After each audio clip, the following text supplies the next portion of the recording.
Simpson. And Japan have gone absent without leave. This is Whitmore. Hall and Gale both available. It's still Whitmore. It is the Reggae Boys who take the lead. Greetings, football lovers. Welcome to Ballchat podcast. We're back again. My name is Benton, along with the family. To the hard way. Come on, is out. Junior, the government name. What going on, the family? Well, the government name is George. How are you doing, family? I'm good enough. I'm good. I'm here. I'm a little bit distraught, but I'm good. This too shall pass.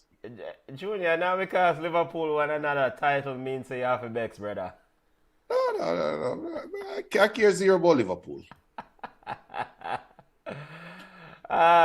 Football family, have a jam-packed show lined up for you this week, as we always do it on our Sunday show. At this time, we do a recap of the week that was in the world of football. At the top of the show, we have Ballers and Bugs, highlighting the impressive and unimpressive players of the week. And, we're going to recommend a few things for the unimpressive players, things for them to do better. Then we're going to segue to EFL Cup roundup, as Pochettino had a few things to say after the game. I feel bad for Chelsea, but Liverpool's victory over Chelsea, Klopp with another trophy. You don't know, Liverpool Nation will be running in. So we'll discuss the EFL Cup final, the game, a lot of roller coaster moments in that football game. We'll also take a look at EPL action as English Premier League games played out this weekend. Look at the standing.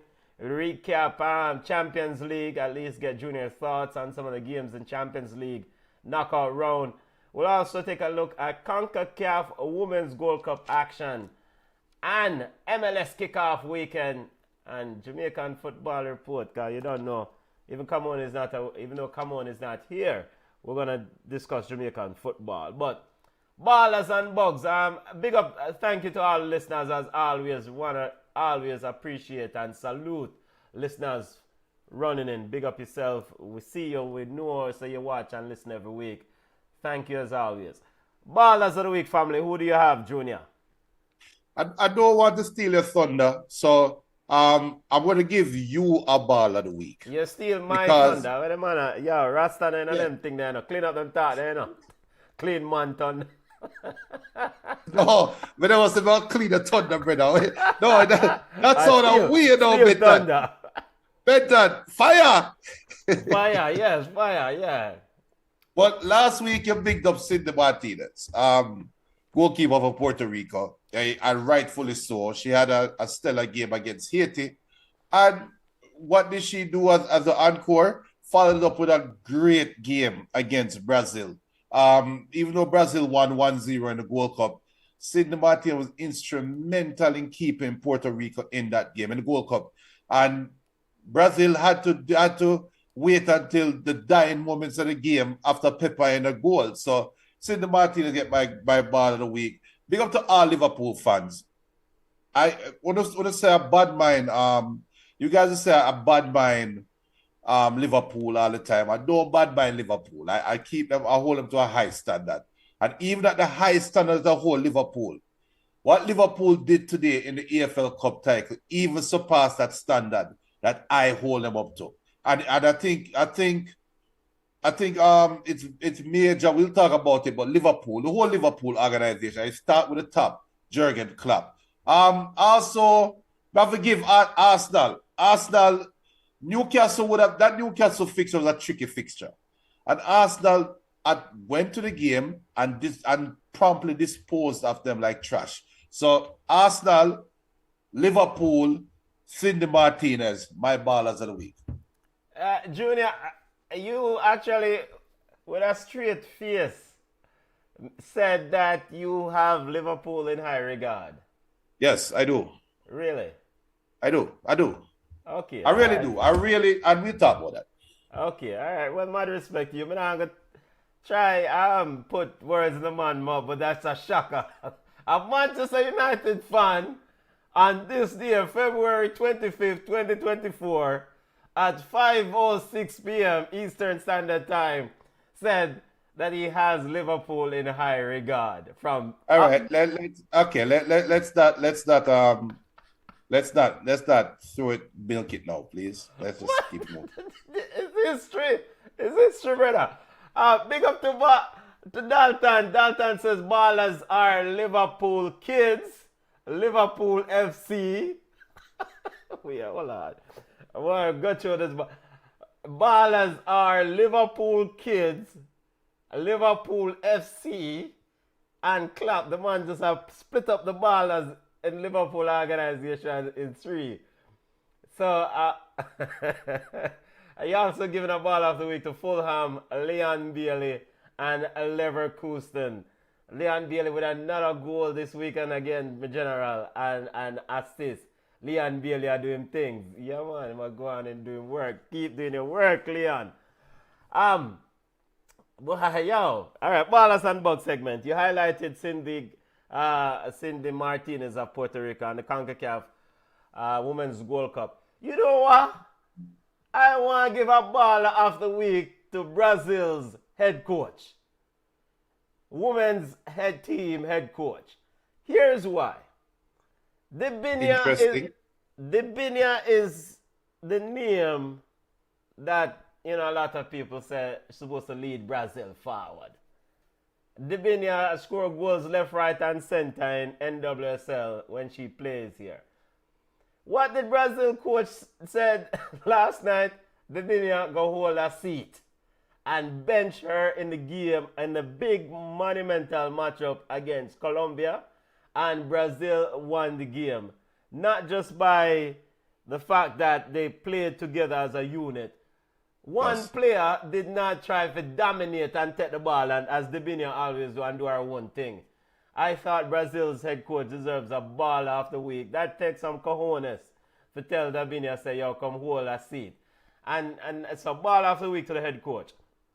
You know, Arsenal Football Club and Mikel Arteta. I've been on record of questioning Arsenal's ability to score goals and the lack of a striker, you know, in the January window. The inability to go out and secure the services of a true goal scorer.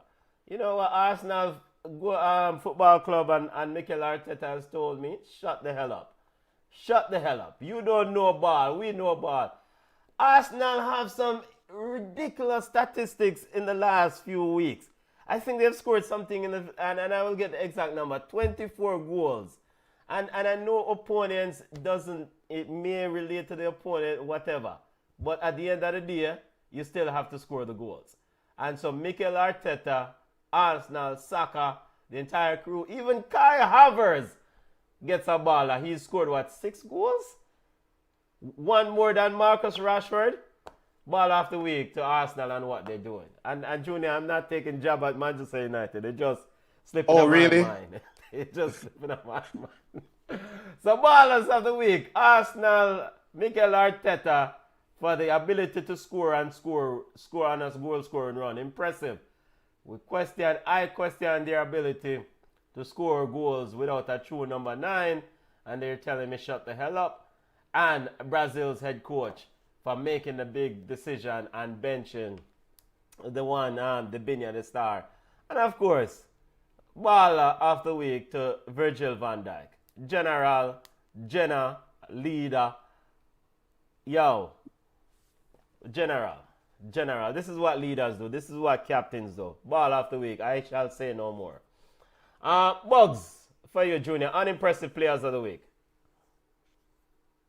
I'm going to highlight the tip of the spear. But Conor Gallagher, good God, man. Good Lord Almighty. And this, I'm not giving it to Cole Palmer, but the people who are around Cole Palmer, the English media that is pushing Cole Palmer like he's some form of a football player. And he's not. Cole Palmer to me is a slower version of what my boy used to play for Man U and I would dash him last year or 2 years ago. The fast brother bought from Leeds.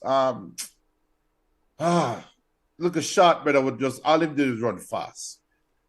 can't remember his name right now, but when it comes to me, he plays for Wales. That is who Cole Palmer is to me. It's just a Danny slow. Williams. Who? Williams? No, not Williams. Williams? Maybe it's Williams. But it will And he come used back to to play me. for Leeds, right? Yeah. It will come back to me. But Cole Palmer to me is a slower version of that footballer, in my opinion. But people are trying to talk about Cole Palmer like he's the greatest thing since sliced bread. The whole Manchester United team, we know he's an idiot side. We know that. And I'm not going to harp on Manu. Manu is my team, but I'm not going to harp on them. But Jim Ratcliffe got officially bought it or became minority stakeholder in Manchester United. And Ineos was officially announced as the group that'll be running the football operations at Manchester United. And what did the Manchester United players do right after that is announced? What did they do after Jim Ratcliffe come out? What Ratcliffe said, I am here to knock Manchester City off their perch. And what did Manchester United do after that interview? Come out and lay down flat against Fulham and lose 2-1, could have lost by 4. Crazy to me. Crazy. So the players, they just show that they're just tone deaf. And that to me is a problem also with Chelsea because Liverpool, we talk about it, but they're my boat. Coach of Brazil, Arta Elias. I gave him a ball of the week going highlight his name. Junior, look up that player because I'm seeing the image that from Manchester United that you guys got rid of. Yeah, so tell you. I can't remember the name. I think it's a Williams. Dalton says Bugs, Chelsea can't beat Liverpool C team. Why go from B to C? Some Liverpool fans say a B, some Liverpool fans say a C. What team is it? Is it D team? Bugs, Chelsea can't beat Liverpool C team with their billion squad. Newcastle and again Chelsea and the theater of nightmare team. Daniel James. That Williams. Cole Palmer is a slower version of Daniel James in my eyes. Yeah, Daniel James. Williams of a brand. So there's Brandon Williams now, but yeah. All right, Ballers and Bug segment. You gave it to a few. I don't remember, but I want to give Conor Gallagher, the people behind the hype train of Cole Palmer. Manchester United for their reaction right after Jim Ratcliffe gave that inspiring interview and that great feel good interview, and they went out and laid down flat like a $20. I just leave it at that. I giving Jim Ratcliffe a bug of the week. I just have one bug of the week. Regin, you just took over 25% ownership of a club. And you're in charge of sporting responsibility. You're in charge of football operations. I'm sure Junior will correct me if I'm wrong. Jim Ratcliffe has no history of winning. He's an owner of Nice in the French league, which is our bug side. Jim Ratcliffe, stop the circus interviews about knocking people off perches or perch. Go and formulate a plan and build back Manchester United. Lip service, as the gallus Bob Marley would say, mouth water can't breed people. Lip service cannot solve Manchester United problem. Sir Jim Ratcliffe, shut up. Go and build Manchester United squad. Whether you're in charge of Ineos or Ineos is in charge of you or whichever. You're doing too many interviews about other teams. Focus on your club and fix it. Bug of the week, Sir Jim Ratcliffe. New owner, part owner of Manchester, 25% stake. Again, you have no history of winning. You're the owner of Nice in the French league, and that's a bug side. All right, let's go to it, and let's stop delaying the inevitable. Junior, 10th EFL Cup title for Liverpool. Junior also 46 title for Liverpool. Big up Stan Gallimore for stating that. Junior, your thoughts on this EFL Cup final, brother, and Liverpool BCRD team victory? Yo, it speaks to Klopp's legacy, and this game right here is Klopp's Liverpool legacy. Klopp entered the game with an undermanned Liverpool right off the bat. And Klopp played the game and having to go even deeper into his bench, deeper into the squad with some players that he probably was hoping was never going to play. And like Steve Nichols said on the broadcast or the post-game show, Steve Nichols said, yo, not only did Klopp play teenagers, he played them in the heart of the midfield in the most stressful part of the game. That to me shows the confidence that he has in the players. So every time you see Klopp bringing on somebody and Klopp is laughing with them and hugging them and giving them the confidence that, yo, go out there and just have fun, it shows, it translates on the field. But on the other side, it also speaks, in my opinion, and this is my opinion, it speaks to the decline of football. It really does, in terms of the value that is being put on these players and can they live up to the value. Because Moses Caicedo had a decent game. Enzo Fernandez is a World Cup winner, and Enzo Fernandez costs how much to go to play for Chelsea, right? And when you look at the field and saw the Liverpool kids playing against Enzo Fernandez, you couldn't tell the difference. There were times when I couldn't tell the difference between an 18-year-old footballer and a multi-million-dollar footballer. Something is wrong in the value that we're putting on these players. 20 years ago, 15 years ago, if Kaka was on the field against some little young baller from Italy, it will show. The talent difference will show. Ronaldinho is on the field, it shows. Zidane is on the field, it shows. We don't have that anymore. So Chelsea, to me, the game was a good game, in terms of intrigue, in terms of ups and downs. But when you look at it and analyze the game even closer, you have to question the value, the validation or the value that is being put on these players. Because they're not good. Chelsea footballers are no good. Gallagher, no good. Gallagher needs to go run tracks. He needs to go run a marathon. That's what Gallagher needs to go run. Gallagher fit like a fiddle, but football is not his sport. Jackson, I like Jackson. I think Jackson is talented. I think Jackson have all the tools, but he just can't put it together. And to me, Chelsea had opportunities to win the game. Chelsea had opportunities to score at least 3-4 goals. I think Liverpool had opportunities to score 2 or 3 as well. And Liverpool was more unlucky than Chelsea. Chelsea was just wasteful. It was just a wasteful football game. I don't know better. What do you feel about it? Big up Garfield, Patrick. Garfield says heal to the Ballchat from Ballchat. Okay, so it's a lot. You said a lot there, Junior. When you say we can digest what you just said. You know what? Before we delve into what you just said, ball of the week to Endo. Waturo Endo. He put in a shift in that midfield. And when you brought up the Liverpool kids a while ago, the McConnell and Bobby Clark. Endo, when I saw Klopp took off McAllister, I was like, he must lick him head.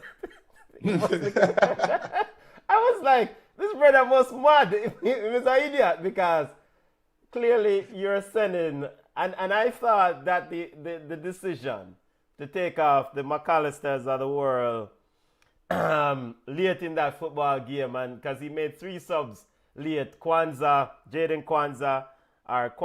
Kwanzaa, Jaden Dans, McConnell, you also put on Bobby Clark.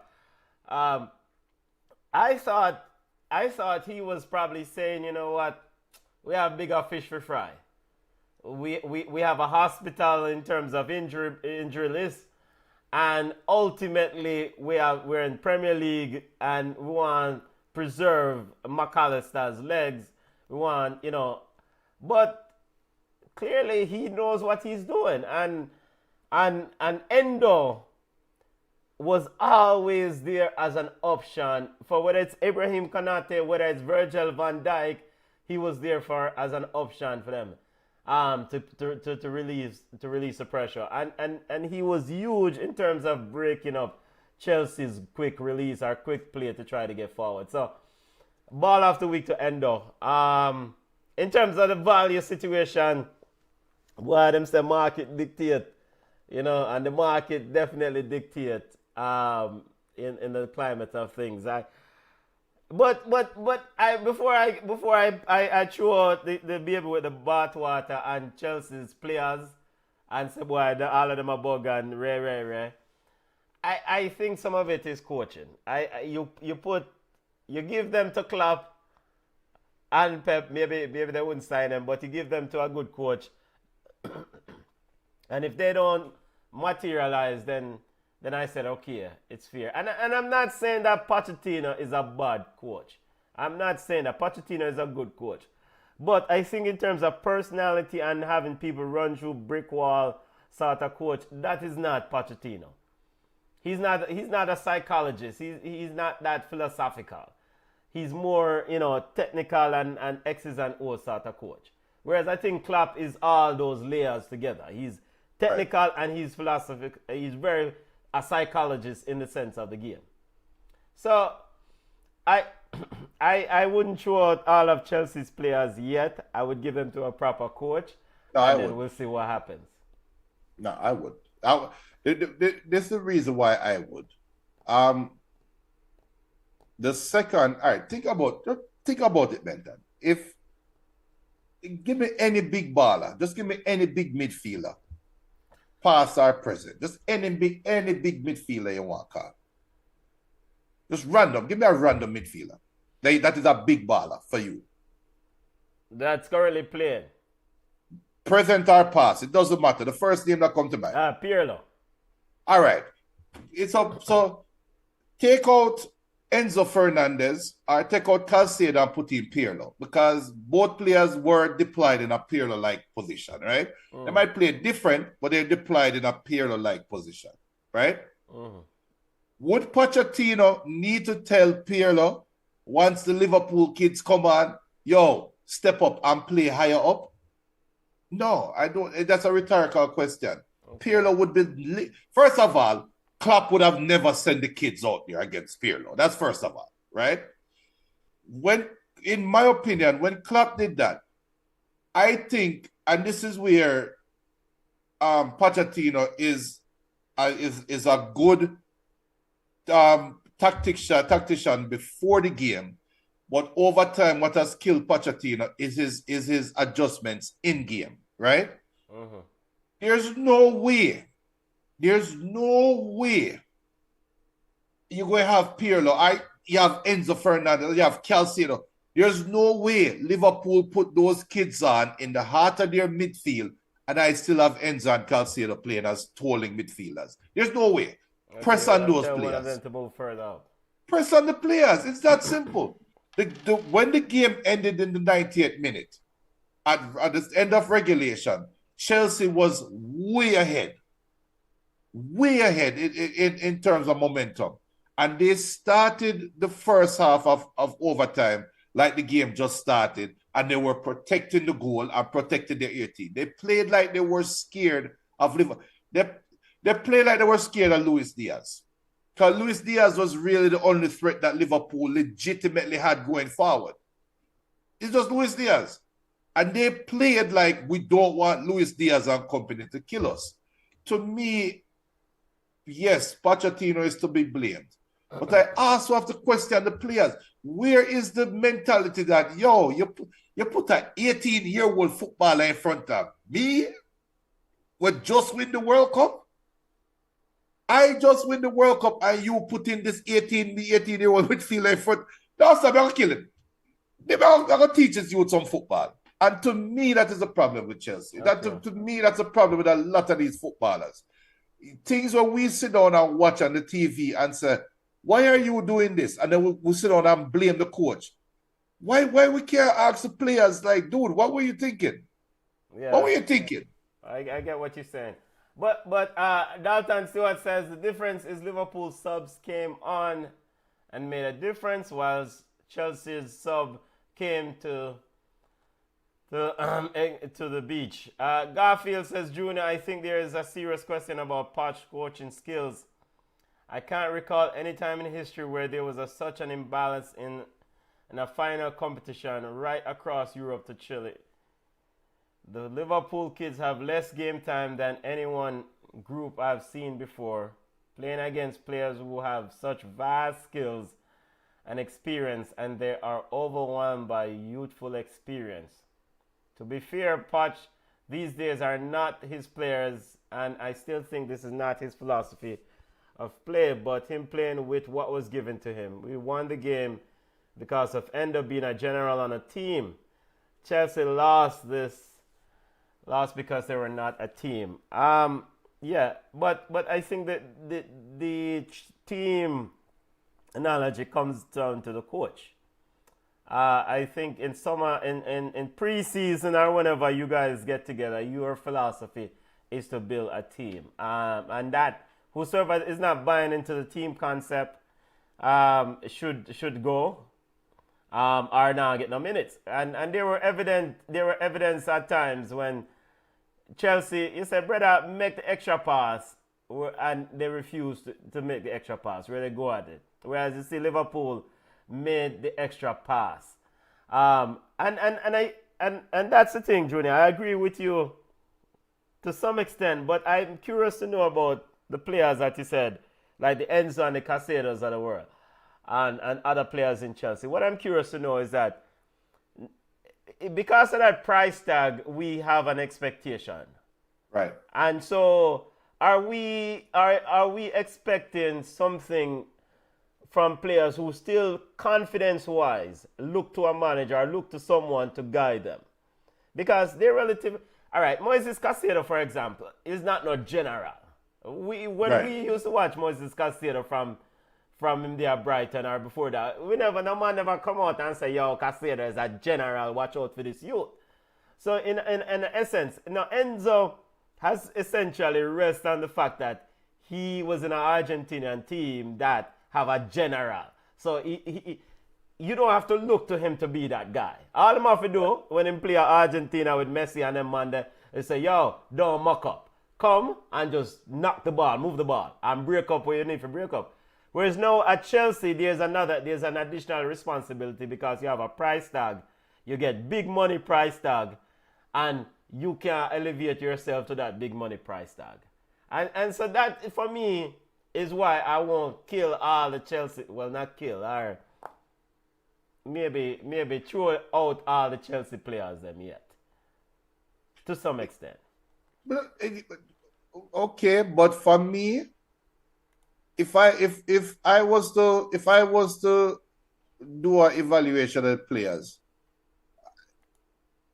I would keep Nicholas Jackson because of potential. I really think that youth have potential. As much as I cuss off Cole Palmer, I'll keep Cole Palmer because of have potential. The back four for Chelsea today, I would keep because they have potential. You're right about Caicedo and Enzo and them basically. The price tag is going ahead of them in terms of the valuation. So whoever sign off on those deals are idiots. I cannot kill the agent. The agent did his job and got maximum value. I can't kill Brighton for selling. No, Brighton can't. Yeah, Brighton said we get our money. We not. No. Yeah, Brighton say, yo, with a business, you say worth 120 or 130, go ahead and give it to us. But yeah. I am not going to say, all right. When you look at, I'm sorry, it's very few teams out there right now that have a first level, and you make one substitution and the team gone to hell. Yeah. When Casemiro got the head injury Saturday, Yeah.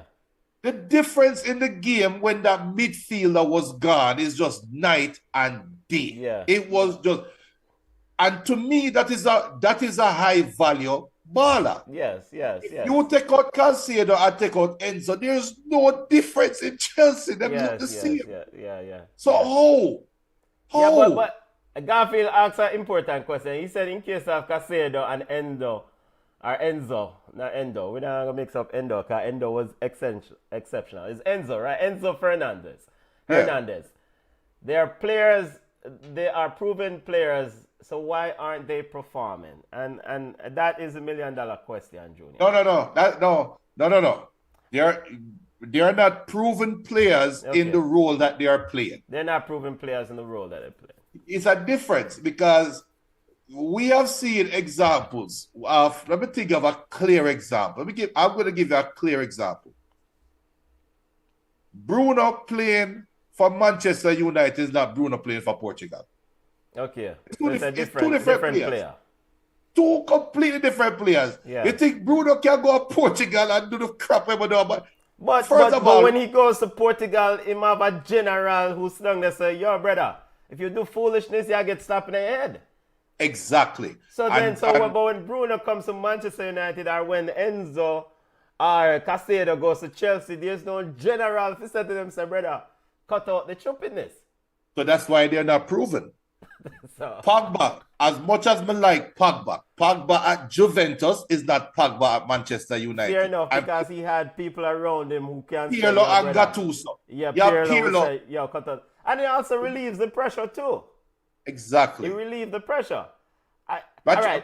I wouldn't. All right, here's why I wouldn't. Because Liverpool wanted Caicedo, you know. Remember, Liverpool was in the running to sign Caicedo. And Chelsea running with a bag of money and take Caicedo after, out of.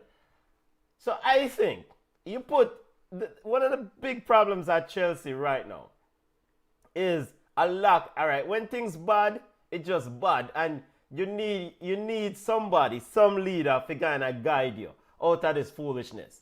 Right. And they don't have that. I mean, Thiago Silva is supposed to be the leader, but Thiago, old man, him can't do it. So. And then Pochettino is not him not have no history where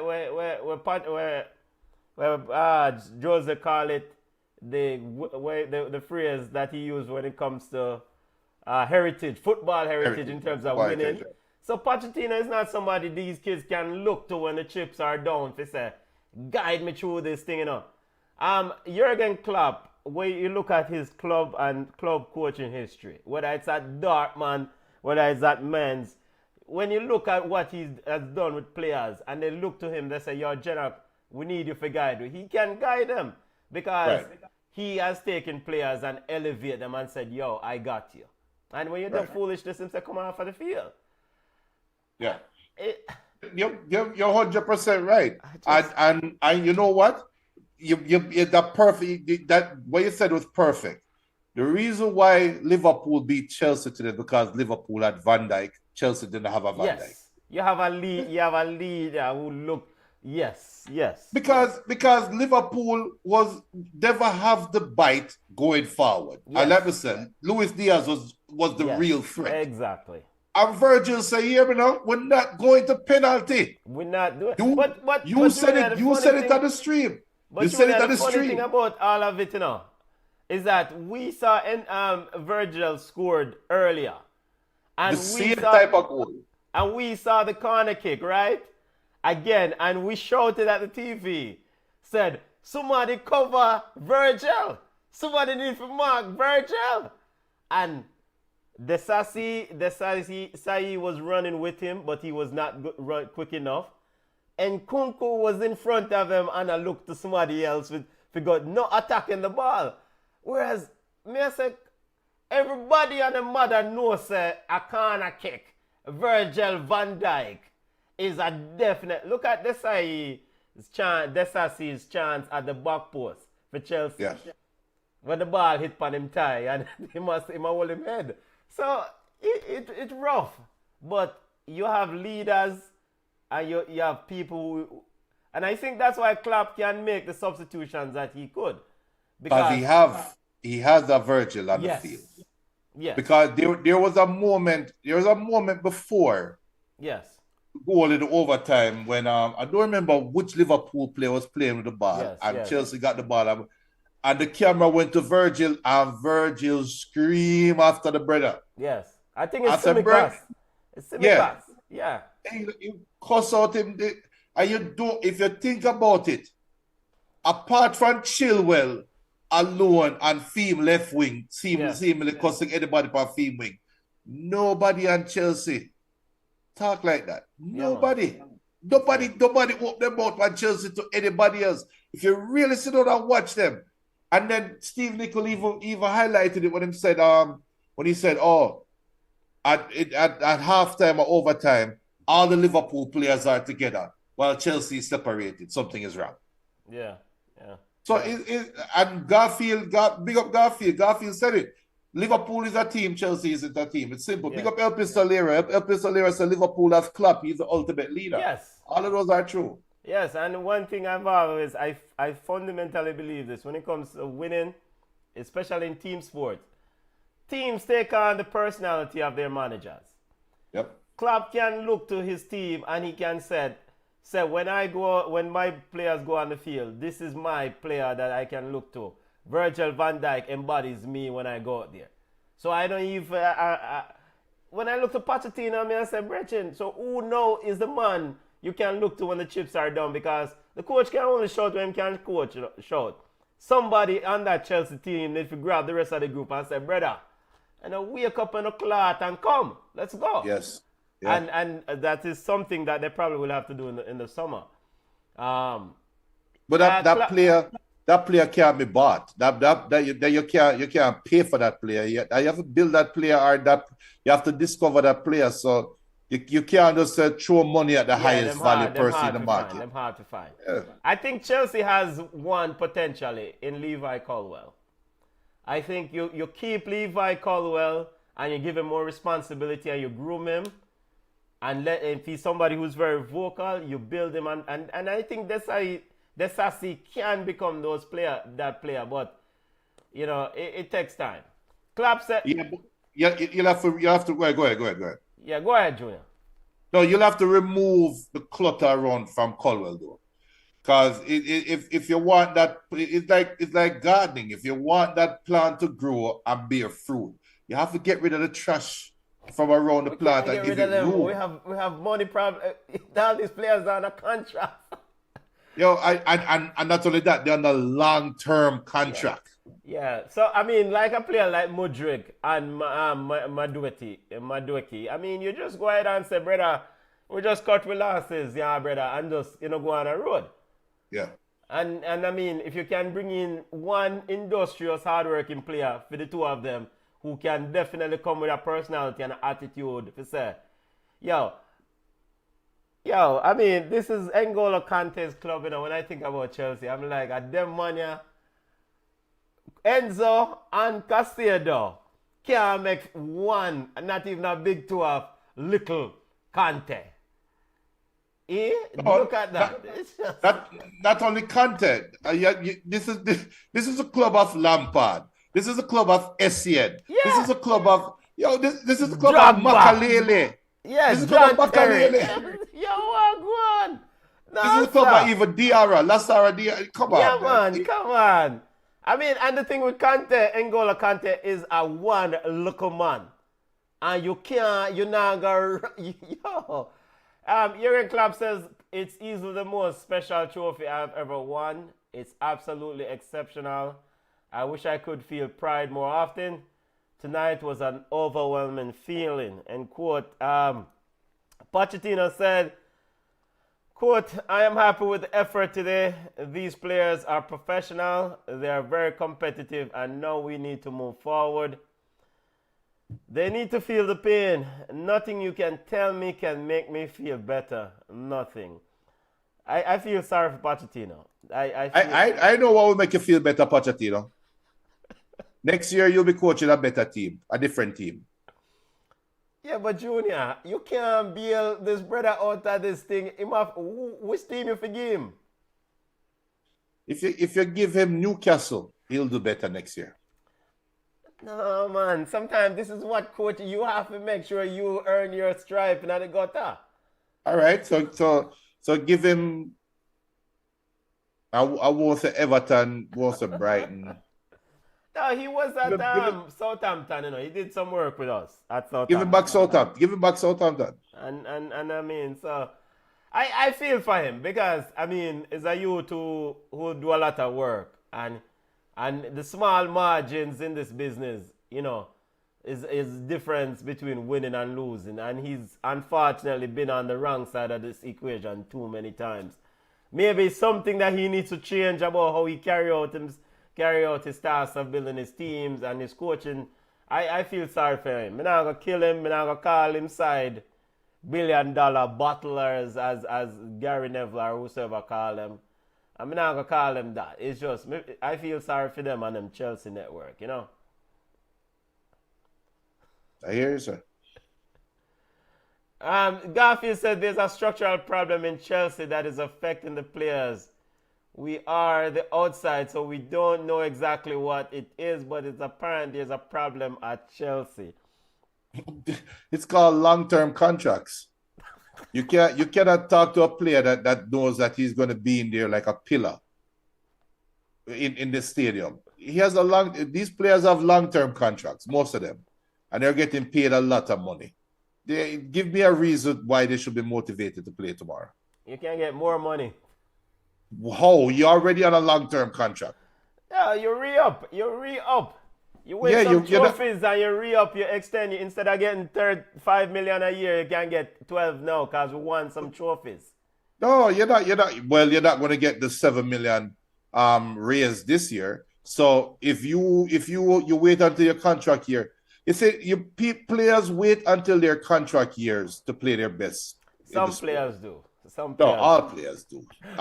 Some players do. Some players play good every day. All players do. That's a motivational factor for all players. Yes, it's definitely a motivation factor. So even the best player in the world, if they have their contract year, God go with you, because that's the reason why normally teams don't make the best players reach their contract year. They normally re-up them earlier. Yeah. So if you reach your contract year, except PSG. But if you reach your contract year, you're going to play your best in that sport. Yeah.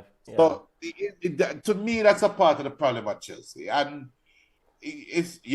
I would cut my losses and run them well and look at the fans and say, look, we're going to take a risk.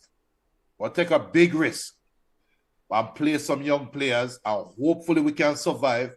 And let's retool. But Junior, this is business, brother. You can't just hope to survive. You can't just cut your losses away. You have you want to play out 8 years first year. You have 7 more years. Yep. No, man, you can't do that. You just have to go hope some why things can. You keep going. You find another manager if this is not the guy, and just at some point because the contracts are so long that you have to buy them out. You can't just, and you're already under financial restrictions. So who you gonna play? Whisper? Next topic. Yeah, but then they might forward and then it's the same problem again. You get kicked up. I mean, you just, but again, big up, congrats to Liverpool. Congrats. Big result. And I want to just be on record and say this. Barcelona Football Club. Klopp is saying that he's taking a year off. Don't hire nobody this year when Xavi leaves. Just make it look a B team coach Barcelona. I'm appealing to Juan Laporta at this moment. All non-Barcelona fans can turn off the chat. I'm appealing to Juan Laporta. Give me a minute, Junior. Juan Laporta, don't hire any manager in the summer. Don't do it. Let the B team coach Barcelona next year. Get rid of Rafinha. Who else? Get rid of Gundogan. Get rid of a lot of these old foot. Lewandowski, bye. Juan Laporta, next year, you go get Jürgen Klopp and rebuild Football Club Barcelona from the bottom up. I hope. Not happening. What? Klopp is not a Barca coach. Barcelona's next coach will be tasked with bringing back La Masia? Yes, he'll be tasked with bringing can back. Do it because he has Liverpool kids winning trophy. We have better kids at Barcelona. So Garfield said it right, and I agree with Garfield. I think Klopp's next assignment is German national team. I think he's going to be the next German coach. We hopefully we can make him an offer he can't refuse. We just need. You can't. He's not going to deal with the Catalan mafia. Don't worry yourself, brethren. This is a one Laporta and Barcelona socios appeal. Nobody not supposed to in this. Don't hire no coach for this summer. Let the B side coach go and run the side next year, and in the meantime we continue just sway Jürgen Klopp because I'm gonna change the culture of football clubs. You know, Barca's next coach could be Eric Ten Hag. All right, let's move on to Premier League. All right, we'll see. Why? Let's move on to Premier League roundup, brother. Eric Ten Hag, who authorizes the purchase of one Mr. Anthony, who got 99 minutes. This is who came on in the 99th minute yesterday. When did he come on? On his 25th birthday, 24th birthday. All right, let's segue to English Premier League roundup, family, and look at this weekend's action in the English Premier League. But congrats again to Liverpool. Juan Laporta, just do what I say. Wolves defeated Sheffield 1-0. Aston Villa 4-2 over Forest. Brighton 1-1 with Everton. Crystal Palace 3-0 over Burnley. Man United, talk to me, Jonah. 2-1 Fulham defeated Man United. Man City 1-0 over Bournemouth. Chelsea batter bruised Newcastle. And of course on Wednesday Liverpool defeated Luton 4-1. Arsenal batter bruised Newcastle. Sorry. Go ahead, Junior. Yeah, I mean the Arsenal score to me is eye opening because Newcastle it's so highly reported about Newcastle and Eddie Howe and is he maximizing his potential and blah blah blah. You would have thought that Newcastle would forward with a better performance. I don't think they could beat Arsenal at home, but at least not be down 4-0 at one point, right? Or 3-0, whatever it was at one point. Arsenal, and you know what? Arsenal right now is looking, and this might be blasphemous, and I apologize if it's blasphemy, but Arsenal is looking the way Man City did right before getting the Viking, right before getting Erling Haaland.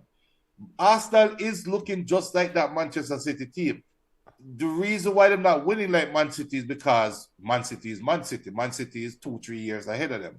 But we have sat down and watched religiously about how Man City don't need a number 9. Man City this, Man City that. All they need is a number 9. No one, and they will go over the top, blah, blah, blah. That's where Arsenal is. Arsenal is a complete football team without a striker. They just need a potent striker. Go ahead, Junior. Continue. Sorry. No, so that is a standout for me. Everton is finding a way to stay buoyed. Even with the points restriction, they are finding a way to eke out results and get favorable results, try to stay above board. Liam Bailey in a contract year is playing great football. Big up to Mikhail, because Mikhail said in the football group that Leon Bailey this year, in his opinion, is the best winger in the EPL. And I said, boy, that's a loaded statement. but it's a fair statement when you think about it. And I challenge anybody to give me a better playing winger right now than Leon Bailey. Even think about it. Give me a winger that is playing better, more consistent than Bailey right now. Yeah, I mean, he's probably the best right wing in the EPL right now. I wouldn't Right know now. if I would say best winger across the board. I'd have to go up on the left side, go see who else over there. I mean, weird. Mohamed Salah is still playing at the EPL. Yeah, but Salah has an asterisk. That's what I'm saying. Like for player of the year, or best winger of the year, or whatever. Yeah. Asterisk. Salah hasn't played. He's not playing a full season. He's been on African duties plus injuries. So that, and same thing with Son, not playing a full season. So we're talking about this year. Forget about the big names. Okay. Playing this year, this season. Yeah, man. I mean, Leon Bailey is in the next tier of the wingers. I mean, yes, that I agree. Yeah, man. He's probably the best winger right wing right now in the next level. I mean, right below Salah. Yeah, man. Without a doubt. I mean, and it's not a competition matter because he's done it against big teams, mid teams, low teams. So it's not, some people will say, well, him play well against small teams. No, he's done it against big teams because he did it against Man City. Man City's left back in a stitches. So, yeah, man, Leon Bailey, I play some serious football without a doubt. Best right winger right now in the EPL. Junior, I know say you do that whole heap of long talking, but you did not really address this Fulham issue, this Fulham victory. There's nothing to address. Our Fulham have not won an away game since opening day, Junior. What the hell is going on at Manchester United, brother? The corner was turned, the team did not play well, and now this. No, the team wasn't playing well. Last week we came on and said that if was it Luton, right? If Luton, was it Luton? Whichever team. The last couple games, I have come on and said Man U is lucky if the other team had this. They defeated Aston Villa, West Ham? West Ham, Aston Villa, they beat Aston Villa. I want to say Luton was last week. And I came on here and said that was a proper victory. Yes, but also remember, yes, but the players are not consistent like that. And look at how Manchester United approach the game. Fulham is an idiot side. Let me just put that out there. Iwobi was going to get bug of the week from me. If Iwobi did not score that, and to me, it's a buck-up goal him score because somehow I think he was trying to place the ball in the other post and it went to the left post. But Iwobi was garbage that game. Iwobi could have scored a hat-trick and never converted. Manchester United is a good team when you are good 11 players. Remove one player out of that 11 and they are crap. Complete crap. So there's nothing to talk about. Fulham, Rashford is done at Manchester United. I think Rashford is done. I think Bruno is playing like he doesn't have any sense. So it is what it is, man. Eric Ten Hag was asked about Anthony, and he said something, Junior, that I found a bit interesting. I'm trying to make sure I pull it. Did you hear that comment that he made about Anthony? Honestly, no. Okay. All right. It says Eric Ten Hag, when asked about Anthony coming on in the 99th minute, says, quote, "It was nothing to do with fitness. He is fit, but we have many options over on the right side. I am playing who deserves to play. With that form in the autumn, we will have to see. Anthony has to step up," end quote. Very honest assessment. I'm not lie. I'm not saying no go around bush. My question to you is that is Anthony Diaz at Manchester United numbered? No, because he's a young player. He can always turn the corner. But I think Anthony's problem is in his head. Okay. The way Anthony's approach to the game, I mean, we all know Anthony going go down the wing, cut back on his left foot and try to do some brilliant shot. And it's sad that he can predict what he will do. Yeah, it's very predictable. Yeah. So when the commentators, not commentators, the journalists at Manchester United, they are sensing blood in the water. So when they're trying to get Ten Hag on record, they're trying to find more needles to stick in the Ten Hag cushion as they try to get him out. That's all that is, because nobody should have asked about Anthony. What the hell do you want to know about Anthony? The whole world knows Anthony's been playing like crap. So why the hell are you going to ask Ten Hag why you put on Anthony in the 99th minute? Ten Hag give the right answer. Ten Hag basically say, yo, the body play like crap. What you want me to do? You want me to play him over Ahmad? At least give Ahmad a chance. You want me to play him over the young youth force that was doing so good in the academy? No. But play the players that are playing well. So why the hell are you asking me about Anthony? That should be the question to the journalists. Manu is a mess. Like I said, the worst thing about it is on the week when Ratcliffe come out and say, I'm going to knock Man City off their perch. What did the players do? Turn up and lay an egg against a bug side. That in itself is a problem at Manchester United. Garfield wants to know what's the difference between Man United and Chelsea, Junior. Red and blue. Can you elaborate a little bit? One team wear blue, one team wear red. All right, can you elaborate more? And actually, I think Chelsea's squad is too big. I think that's the difference. Man U doesn't have the squad that Chelsea has. I think Chelsea has a squad in terms of depth. Chelsea is 4 to 5 times better than Man U, right? But Chelsea can't seem to find the right 11.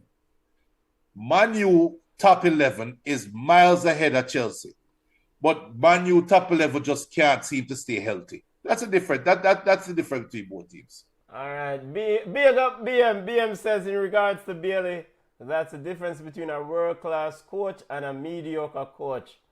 Emery said he told Bailey he can do better and was very demanding with him. Yep. Unai Emery has been huge for Leon Bailey. Huge. And or is it Leon Bailey has been huge for Emery? Hey, well, that's one way. Hey, one hand can't wash the other. Hey, when a bird can't fly on one wing, because both will help out each other. You see, this Leon Bailey is getting a contract extension and probably getting a little top up by the money. And Unai Emery will feel a little less stressed and a little less scrutinized, right? Now, what I will say is that if Nottingham Forest, because yesterday Aston Villa went up 2-0 and then they went up 3-1. And Nottingham Forest made it 3-2. And so if Nottingham Forest came back and tied that game and even took a point from that game, Unai Emery would have probably get a little bit of bad word on them cloud. So thrown his way. But Leon Bailey's goal at the end really kind of took care of and calmed the nerves. BM says Emery is one of the best in the business. Yeah, man. Emery is a good manager. A very good manager. Table EPL top 8 family, because we want to highlight something in the EPL before we look at the entire table. Wolves in the top 8, Junior. Your thoughts on the top 8? Liverpool sitting on top with 60 points. Man City 59 points. Go ahead, Junior. I think we're in for a classic top of the table race. You highlight the Wolves as being in the top 8, but look at the disparity look at the disparity in points. You know, Manchester United is and not because it's my team, but Manchester United is firmly in the top 6, right? Top 6 get you into Europe, right? Right, but they are top 7. Because remember, you have the Conference League too. But, yeah. But top in real Europe football, top 6, yes. But look at the disparity between 1 and 8. Is 22 points.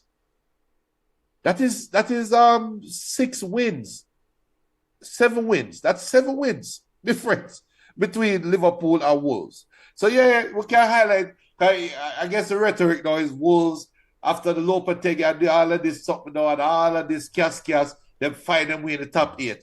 But you're 7 wins behind, dude. Don't let's not celebrate Yeah, it. but come on. You can't look on the glass half empty, right? The Lopetegui took away himself like what? A week before the season opened. Right. And Gary O'Neill was available. Chelsea, who knew their coach from about May before this after last season ended, still behind Wolves. And I'm not saying that they will end in that position, but and Wolves lost Pedro Neto for quite a while. So depth was an issue. Manchester City came in and signed one of their best players in Nunes.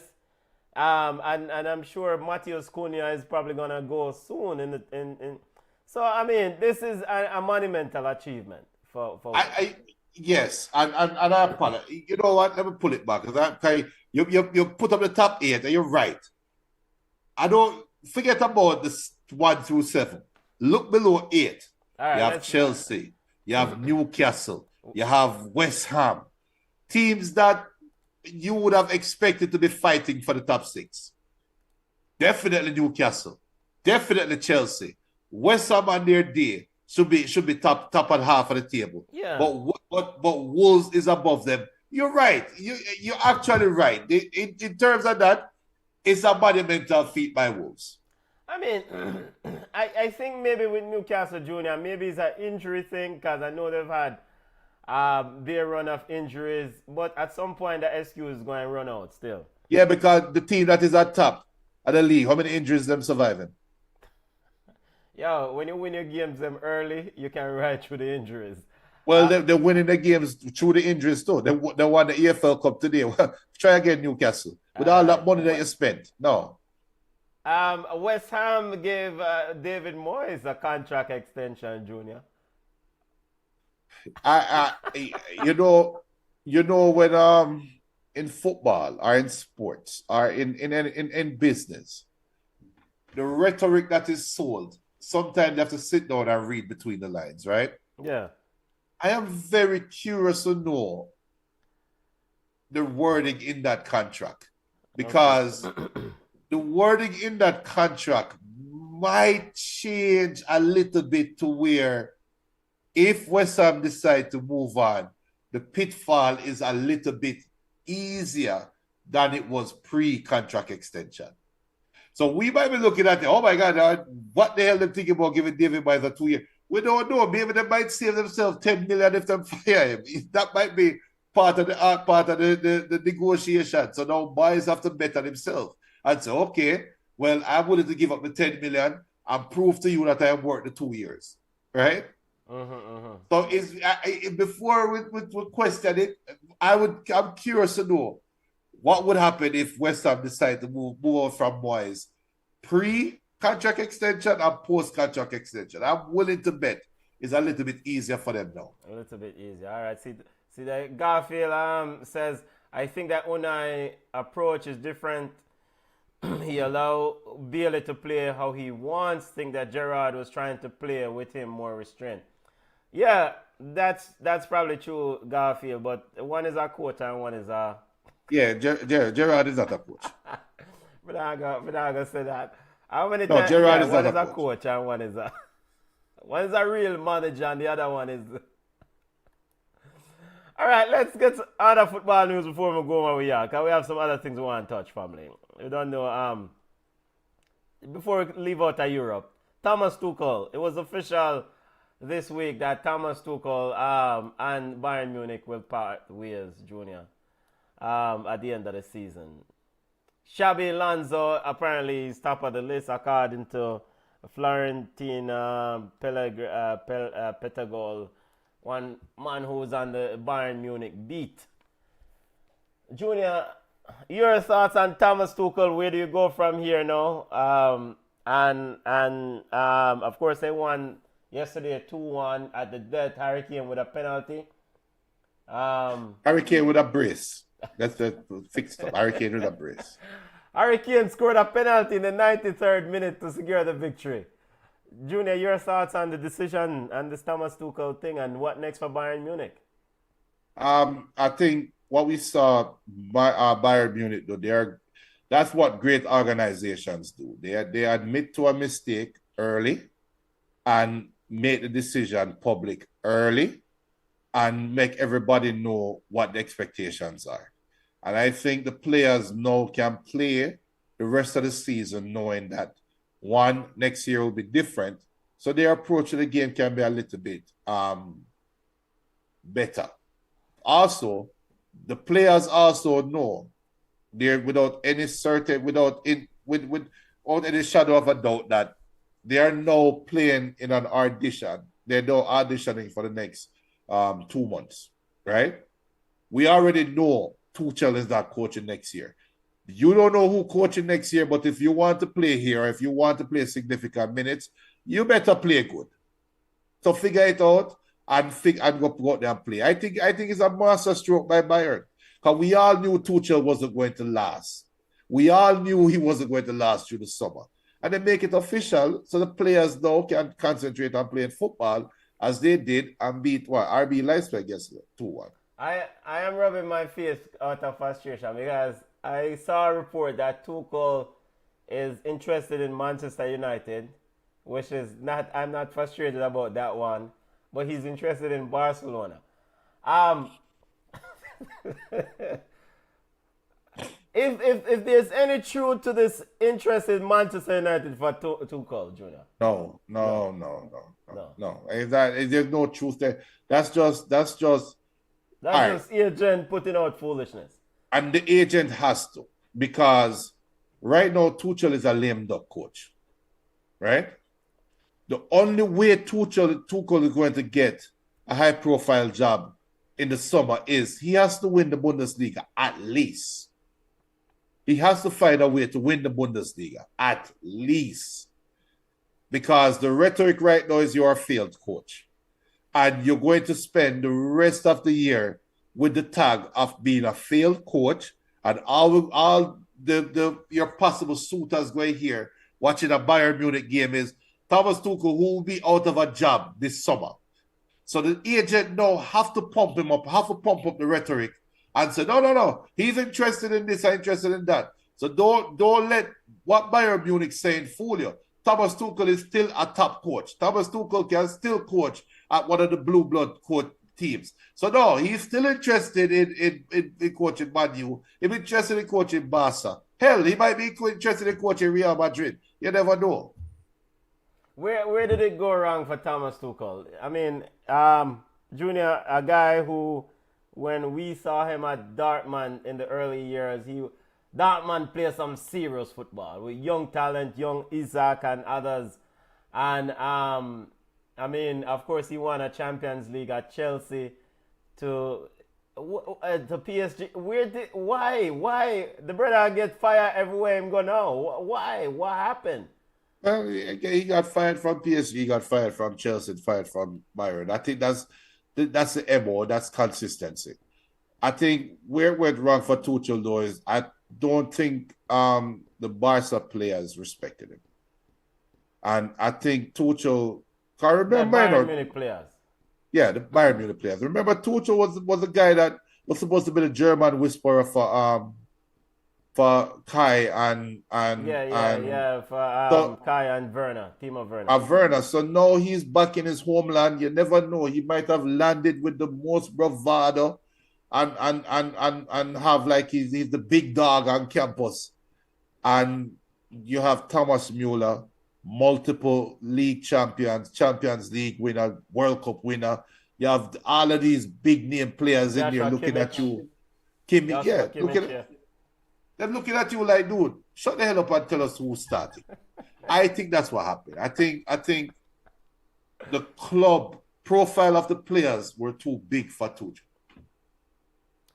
All right, watch that space. Now, Garfield says, don't agree. Moyes earned that renewal. Man brought a Europa trophy home. He also said Tuchel's a good coach. So it's a trophy what? It was a Conference League trophy, right? Yeah, and we've seen Avram Grant win a Champions League. He won the Where is the Champions Abraham Grant win with who? with Chelsea. No, Was it man. Chelsea? Abraham Grant don't win none with Chelsea. No, not Avram Grant. Roberto Di Matteo, man. Di Matteo won the Champions League with Chelsea and won to the next year. Andres Villas-Boas, the big man, big dogs, another bug. No. We're not talking about the fake special one. Ranieri won a Premier League 1 year and Wolverhampton the next year. So you winning the Conference League don't earn your 2 years on a bad year. No, it's what have you done for me lately? Yeah, Roberto Di Matteo. I mean, I don't even know if he's still coaching. Junior, in fact, I'm going to look up if Roberto Di Matteo is still a coach. Tito, let me look it up. Junior, Xabi Alonso though. This thing now with Xabi Alonso gets a little bit hairy, yeah. Because I think there's a report that Liverpool did make contact with Xabi Alonso people. Florian out of Germany is reporting that Bayern Munich is interested in Xabi Alonso. And they have him in high regards. Junior, if you're Xabi Alonso, which one of these jobs would you take if both are offered to you? And if you're Bayern Munich, will you go to Xabi Alonso? If I'm Bayern Munich, yes, Xavi Alonso is the first name I'll call. If I have Xavi Alonso, I am not answering no phone call from Munich with Munich zip code or area code. I don't want a call from. I don't think Xavi Alonso fits Bayern Munich. I don't think so. I think Bayern Munich is too big of a profile. Not that Xavi Alonso cannot succeed there, but until the end of the season, Xavi Alonso don't win anything. Yeah. Right? And you winning the Bundesliga 1 year, is that the profile to go and take over at a club that won the Bundesliga the last 10 years? No. I think Xavi Alonso will be perfect for Liverpool because Liverpool is in their transition period. You bring him in. Because if you bring Xavi Alonso to Bayern Munich, you know Muller gone, Kimmich gone, Alphonso Davies gone, probably Gnabry gone, Kingsley Coman. They will have to get rid of the old guard, bring in some new players, and rebuild the identity for Xavi Alonso. I think you're putting him in shark-infested waters to try to look at Bayern Munich and say, okay, Bayern Munich, now you're going to do what I tell you to do. No, that's not a profile player. I think. Junior, yeah. Does Real Madrid involve in any of this regarding Xabi Alonso? Real Madrid is another one. I don't think Xavi Alonso fits Real Madrid because Real Madrid is not in a transition period. And the reason why I ask is this. I mean, Carlo Ancelotti, he's not getting any younger, right? He was supposed to be Brazil's coach this year, but he was supposed to go. But because of the whole issue with Brazil, he extended, I think did an extra year for Madrid. So, why not tell Xabi Alonso why Florentino Perez won't tell Xabi Alonso just hold tight, stay at Leverkusen. You are our next coach after Carlo. All right. So can Xabi Alonso coach Kylian Mbappe? Yes, I think they can. Why? It's Real Madrid. Real Madrid is Real Madrid. No. Real Madrid is Real Madrid. Yes, you're right. But can Xabi Alonso coach Kylian Mbappe? I don't think so. Real Madrid is Real Madrid. You said Jose said that Alonso have the coaching heritage, so that will give him a chance. But again, if Alonso become Real Madrid coach, he'll be coaching Real Madrid with just one Bundesliga title to his name. And Real Madrid will already be an established team. They will only have to replace Modric and Cruz, more than likely. The first two names that come to mind.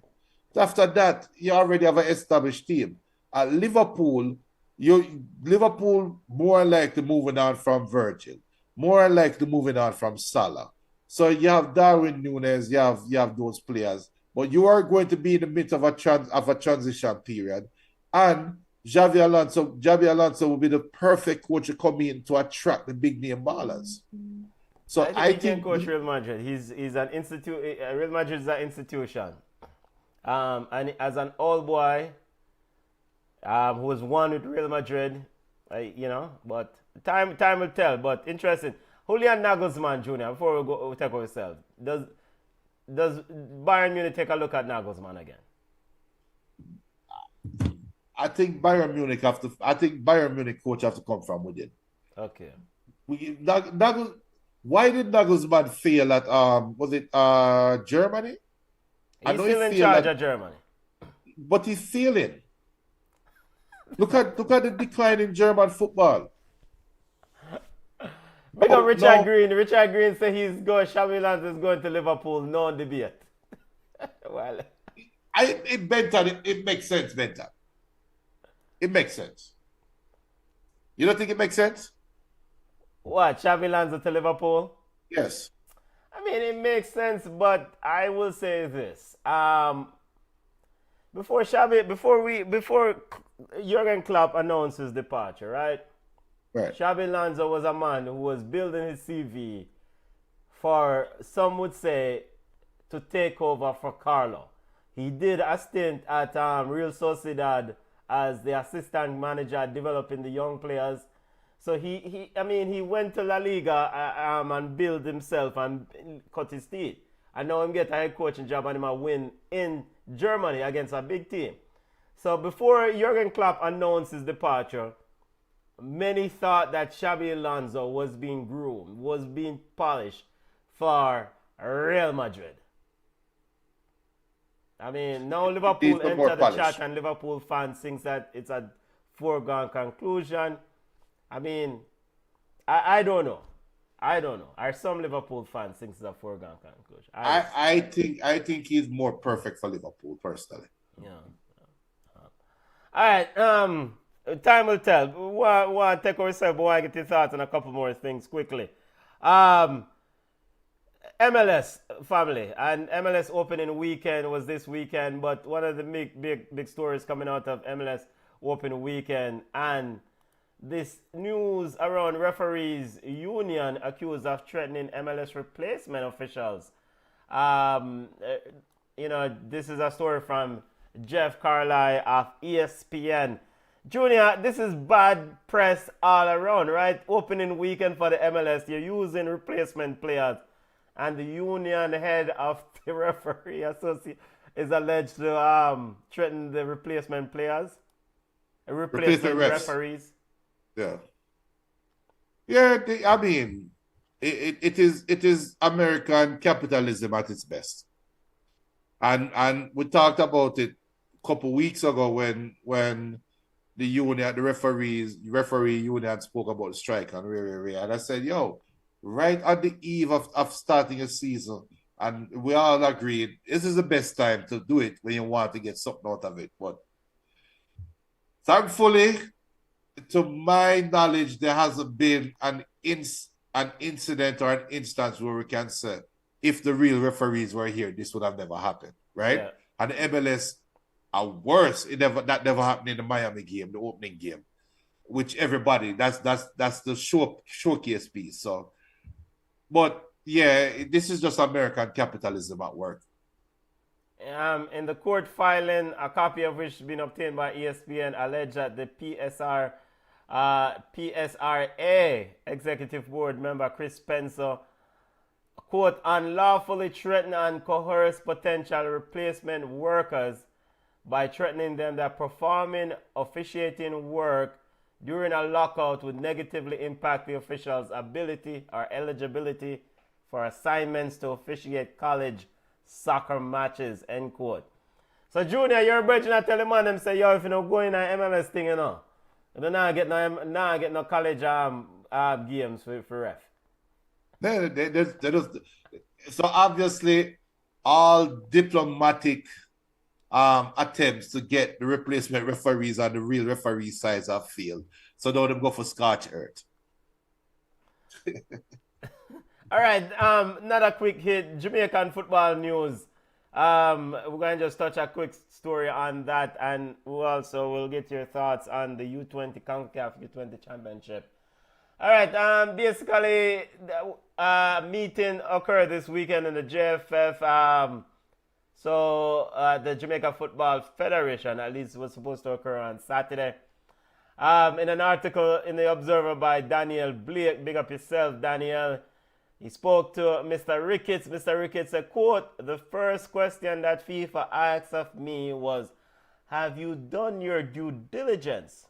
Have you gone through constitutional process?" And when I responded, of course, in the affirmative, because we would have done everything that both the articles of Constitution and the statutes of FIFA would have demanded us, then the response was nobody could change that. That was what FIFA said. If you've gone through the due process and constitutional process, then nobody can change that.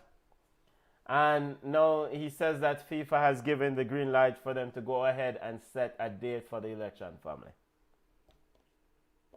Okay.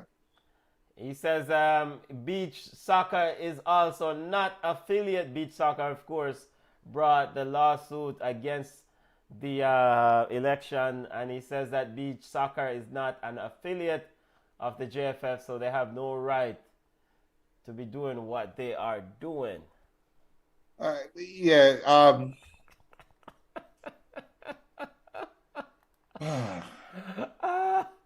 JFF President Mike Cricket is supposed to be taking on Raymond Anderson. Raymond Anderson said they are ready. Whenever the election date is called, family. So should I be that guy or should I wait? Just go ahead, Junior. I mean, why Right, put out what we can do today? If you analyze what Ricketts said, is what President Ricketts said, as we going to continue to make attempts to have a JFF representative on the show.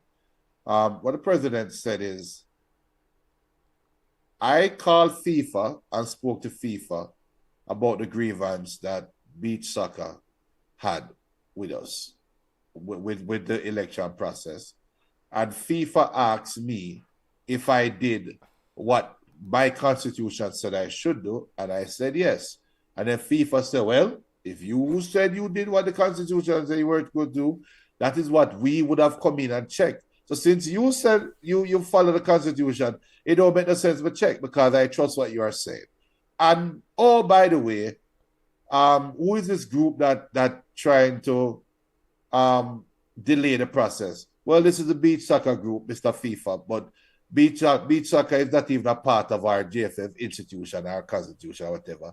And FIFA said, wait, they're not. No, they're not. Okay, well, in that case, if we were to come there and adjudicate, we would have said, you're all right where you are. Okay, so why is the FIFA, we're good? Yeah, you're good. Go ahead and do what you're doing. That is what that comment is saying. Now, I am curious to know who from FIFA he spoke to, who will go on the record and say, yes, this is cool and that is good, and there's no investigation needed. Or the investigation was already done. Who at the FIFA office going to say, I was the one that said this? Because if I am beach soccer, if I am any organization that is challenging the JFF, I will have to say, how there's no due process?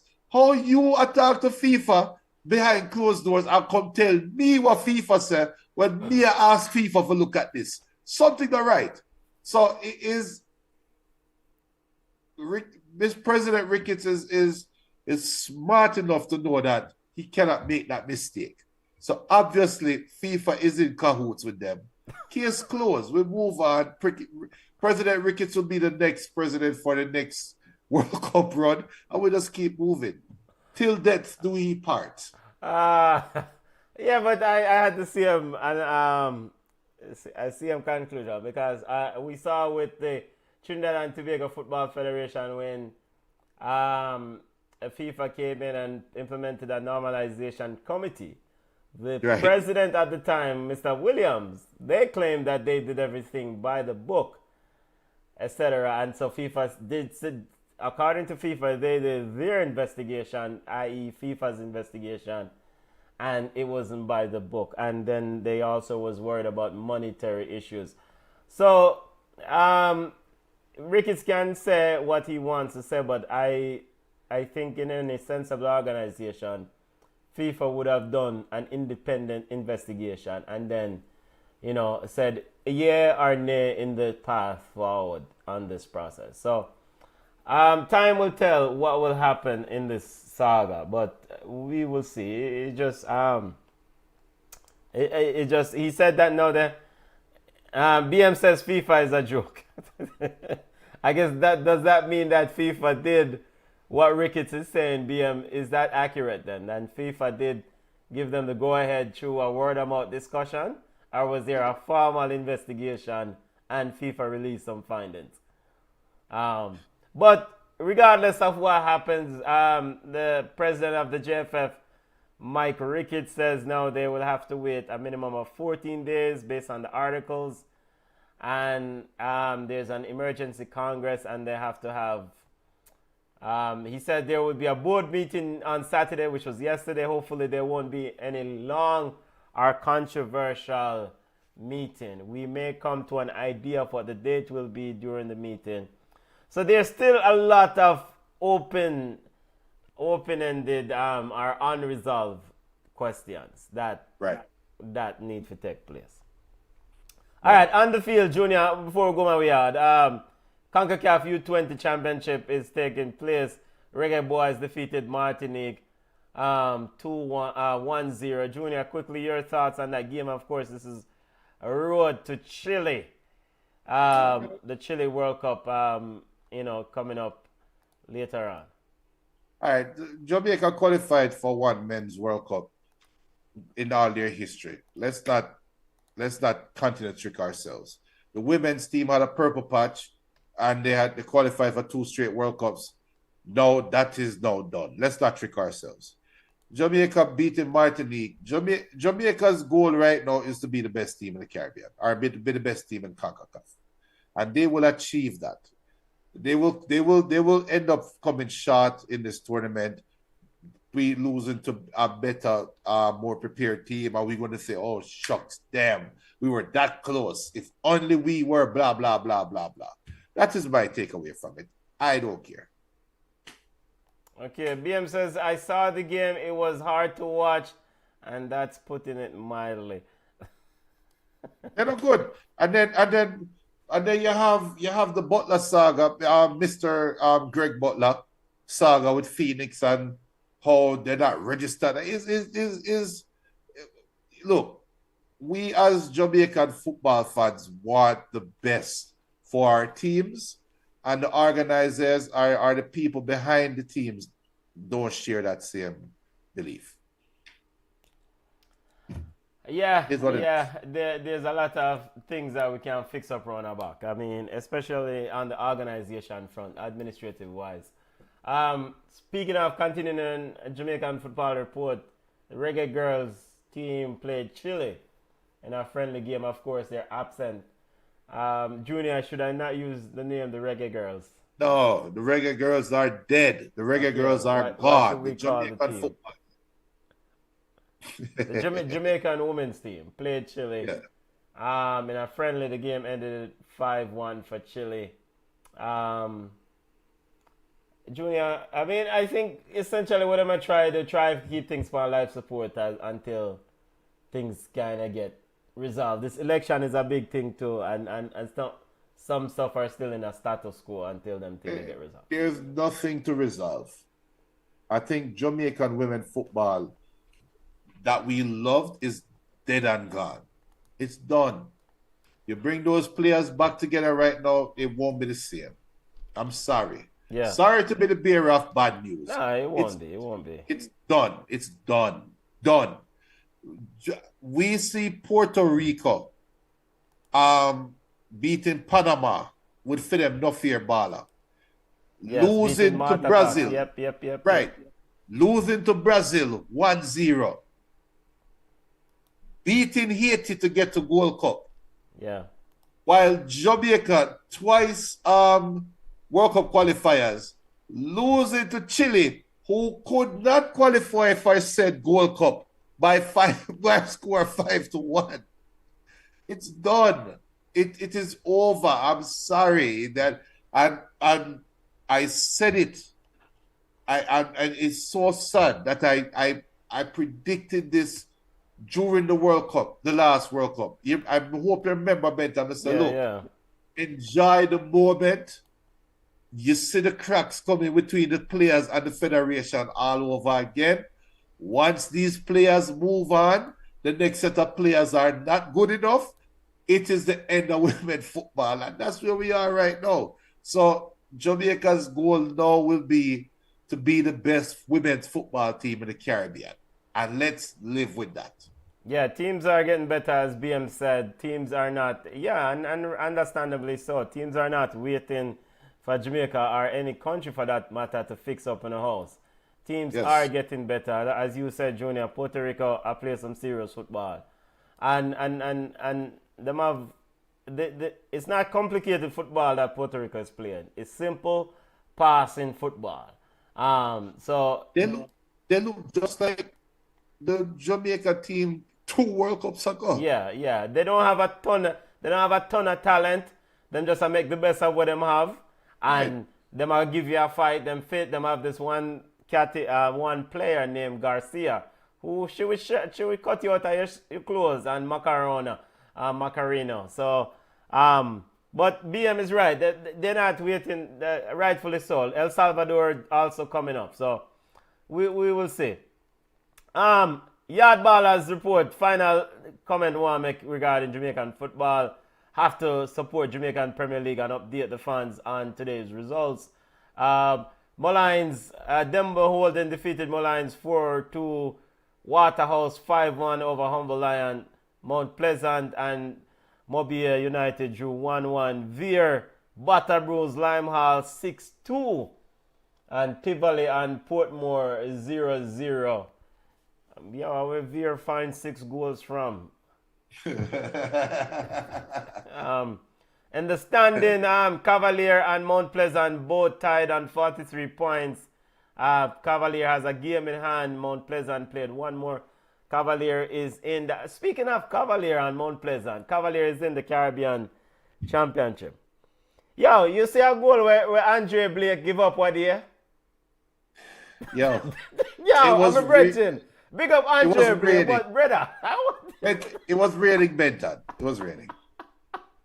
You know, in all fairness, though, it's not. In fact, let's see if we can find the video before we go on we yard. It's too funny. It's not Blake's fault. It's the defender fault. Yeah, but all right, the defender kick the ball like an idiot back to him. But Blake also attempts himself, so he can't catch the ball. But so Blake now I try the best control he can with. No, in all fairness, though, better he got caught in 2 minds because the outfield player are the real outfield player. What he will do is what? Take a step back. We look for the video. Yeah, all he was trying to do, he was caught in 2 minds. He was trying to get to the ball before it bounced. I realized he wasn't going to get to the ball before it bounced, so he tried to judge it for job for control with his chest. All he had to do was take a step back, and the ball would bounce right for his chest. It was just sad. People, we can't find it. We want to see if we can find it and drop it for you. Well, it was kind of hilarious. For some bridging Andre Blake, and we don't know Andre Blake is upper echelon goalkeeper. I mean, the man they are general, so we don't laugh about, we don't try to question the man credential and him resume. So that's not what we're doing here. We say what was Andre Blake going with around this, but you know. Like you said, the defender, and I found it, Junior. As you don't know, the internet is undefeated. Hey, yo. And by the way, people, you see, we had our Twitter page. But to follow Twitter, man, and we had TikTok too, Ballchat _podcast. follow right now. And if you follow us or subscribe to us, text us, send us a DM, send us a message and say, yo, this is blah, blah, blah for the show. We'll follow back instantly. All right, let me pull this up. Let me get this up before we go my yard, guys. This too funny. This. Yo, big up Reggie Andre Blake. Cause we don't know. Make sure you don't bring this type of goalkeeping to Nations League, you know. Semi-final. Yo, all right, see you now, people. Jeremy said just join them. I must see basketball. So Junior, you can see it. It's up now, right? Por parte del conjunto norteamericano. Ojo lo de Carranza, que ya empieza a salir de esa zona de influencia. A delay. Ahora por parte del conjunto norteamericano. Ojo lo de Carranza, que ya empieza a salir de esa. And see what I go there. Yeah, we'll see. Reggie Andre Blake, but because the defender, what are you doing? The man. So this is the game between Philadelphia Union and Saprissas in the CONCACAF. Hold on. Jeremy had said that goalkeeper need $100. Jeremy, that's your national goalkeeper, Andre Blake. Yo, Junior, so what would you do? What would you do here as a goalkeeper, Junior? We're going to Reggie Andre Blake still. What would you do here? I would take a step back. His angle to the ball is rough. I guess the ball come at him too fast. Yeah, it is wet. The field that it was raining and it was windy. So and you know what? In all fairness, Andre Blake was outside the 18, so he actually had to run back. So his angle going back. I didn't have to jump. He could have controlled it on his chest. So, because I was watching the game and I was like, why couldn't he just take a step back? Just take a step back, yeah. Why couldn't he just take a step but why the defender, like Jeremy had said, just keep the ball in the stands?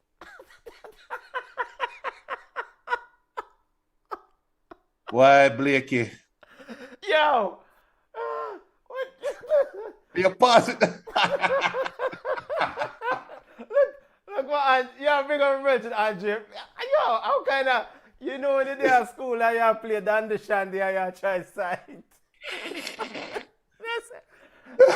Yo, I'm sure say we take a look back on this and just like, yo, I will just go under so. Yo, and what funny is the team celebrated like them score. Of course. So who has salute Reggie Andre Blake? Why?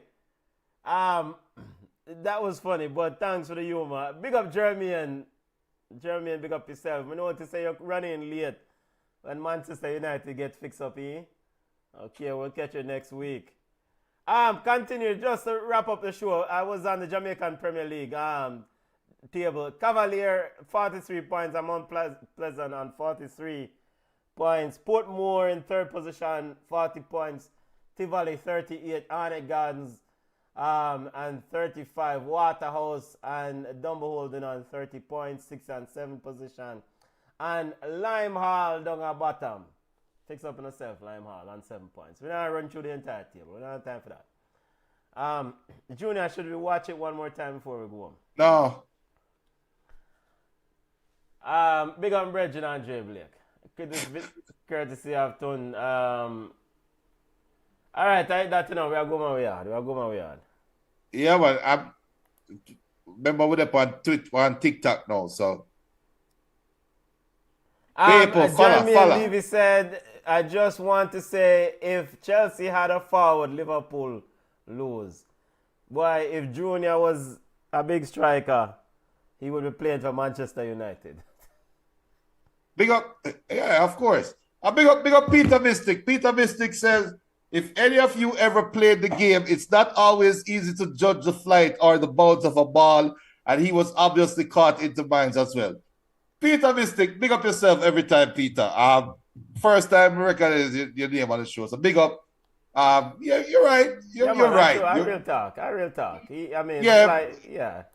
We're not killing him, you know. We just are we are enjoy the humor because in our life we can laugh at ourselves. Yes. You know. So Peter, make sure you subscribe to the show, now, Peter. Yeah, man. Make sure you Yeah, subscribe. man. We not beat him. We know, say, as stated earlier, this doesn't take away from Andrews Blake's work and credential. The man there Yes. work tall, you know. So hopefully Peter subscribe to the show. Because we don't really want to run with Peter in a bit time. Yeah, man. However, I'm going to be that guy. Oh, so Peter said him subscriber, so we can't be that guy, Benton. Peter. No, don't bother with it. Don't bother with it. Peter. Blake get paid for play football. We don't get paid for play. No, but you still can't misjudge the flight of the ball. Regarding you get paid. But and not only that, it's that Blake. I'm not blaming Blake. But I blame the defender. Yes. That's the dumbest pass back ever. Yo, you know that's a blind pass. Yes. To your goalkeeper, kicking the ball in the ear to the goalkeeper that cannot catch the ball. Yes. Actually, you know what Jeremy and Levy said? Jeremy said, why not just kick the ball out in front of him? Just all the defender have to do is kick the ball in the stands. Because and then you know what too? And in Blake's defense, I say it again, because Peter is right. And the truth is, it's not like Blake was standing there and the ball came to him. Blake is running back to the goal from outside the 18. So if you are running from outside the 18, right now, you have no idea probably where the goal is. You have no idea how far you run back because you're looking at the ball. So you probably can't even think about stepping back, because what would be worse if him step back or he step back even at the goal and the ball come to him and he chest the ball behind the line. Yeah, so it's a bad situation. Yo, I would have given that defender some boxes, man. What's his name? Gleesness is a bug, yeah. But the thing that's funny to me, is when I watch the game and I say, okay, why Andre Blake, the defender is an idiot. Andre Blake, he couldn't take a step back because the way him jump, And then the ball then curve on him because Andre Blake now act like someone controlling his chest and him jump. I say, wait. But that's the thing, that's the thing too, because if you look at how the ball bounce, Andre is expecting the ball to bounce to his chest, which was why him jump like. But the ball turned. Yes.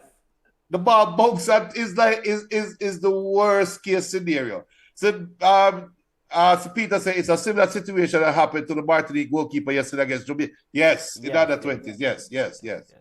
Jeremy had said, if me a Blake, me I catch it and take my chances with a free kick. Well, number one, Jeremy had to get in a red card. Number two is the 27th minute of the game. So you can't get a red card and give away an indirect free kick in the box. So it's just, like I said, if me are the coach, you know what make it worse though? Guess what make it worse? What? The defender kicked the ball to Blake in front of the coaches. That's the coach's sideline. That's the bench's sideline. So imagine if me are the coach, me have to up and look at brother where to kick the ball over here. So what in your mind say you kick the ball to the keeper? Yeah. I know stupidity, man. CONCACAF Champions League, watch it, family. It's a very entertaining tournament. You will see game goes like that. And again, I want to highlight, I want to make sure I say it 100% loud and clear. We now go around corner and said, this does not take away from Andres Blake's credential. The man, success and achievement as a goalkeeper, tall and long like rope. So it was funny that I was watching the game and I was like, yo, this not normal. This not normal. But he's not a sweeper keeper. Well, I mean, it's evolution of the game. He probably want to play some passes out of the back too. It was interesting that he was moving from the top of the 18. Okay, all right. So like Peter said, everybody, big up to D-Wise, because D-Wise used to keep for Arden. if you look at it and really think about it from a player's perspective, And right? Dewise is a goalkeeper. So Do as a goalkeeper. Yeah, But 27 minutes, you're not tired. Blake is not tired, right? No. So Blake is standing outside the 18 with his defender going after a ball like that. You know what I tell me? Blake sends no danger in that moment. In the back of his mind, he probably saying, he might keep the ball out for a throw. Yeah. There's no sensing of danger. So I can just imagine Blake has set up out of the 18 and wait for the ball to kick. Or when I'm seeing the brother turn, he was like, yo, what you do? Yeah, because, I'm surprised. It surprised him. 100% because he must say, what the box cover going over here, sir? And Blake was out of Philadelphia's opening game this weekend. Picked up a little knock, so them held him out of this game. I mean, also Damian Lowe would have made that mistake. All right, you see now you're gone too far. Now you're gone too far. Just we watch MLS and watch Philadelphia Union, and you don't know the man is a general in him thing. So we're looking forward to see more Andre Blake and not moments like this, of course. All right, any other comments you want to highlight before we go my yard, family? Jeremy said the man never play Spanish football possession. Coach said, don't kick it out. Don't kick it out. And Damian Lowe did play yesterday in the game against Chicago. Philadelphia Union kicked off the season at 2-2 against Chicago. Also, we want to keep an eye out. They will play the return leg. Philadelphia Union, that is, will play the return leg against Saprissa this coming when? This coming Tuesday, actually. Wednesday, right? I think it's Wednesday or Tuesday. Yeah. And actually, I think Philadelphia Union did win the game 3-2, right? I think they did. Yeah. So even with the 2-0 lead, I think Philadelphia Union did win the game. So won that first leg. Let me just check to make sure. So all is not lost. Yeah, so they did won the first leg 3-2. So which is interesting. We know so we are going down the tunnel here, so but do you remember one time Saprissa was a big side and an MLS side cannot enter Costa Rica and beat them? Those days seem to have gone by the wayside now. There were days when you think of an American club team playing against a CONCACAF club team and it was just a walk in the park. Yeah. I think Chicago Fire was one of the first teams that bucked that trend. I think it was the Fire. Cause like Club America, Cruz Azul, them teams that used to just kick up MLS side. Not anymore. Yeah, man. Carranza scored a hat-trick for Philadelphia Union to win that game 3-2. All right, time for go my yard. I didn't want to mention though, keep an eye out for the NWSL season coming up because my brethren Lorne Donaldson is the head coach of the Chicago team. So one definitely keep an eye and support them. And he's going to have his full team.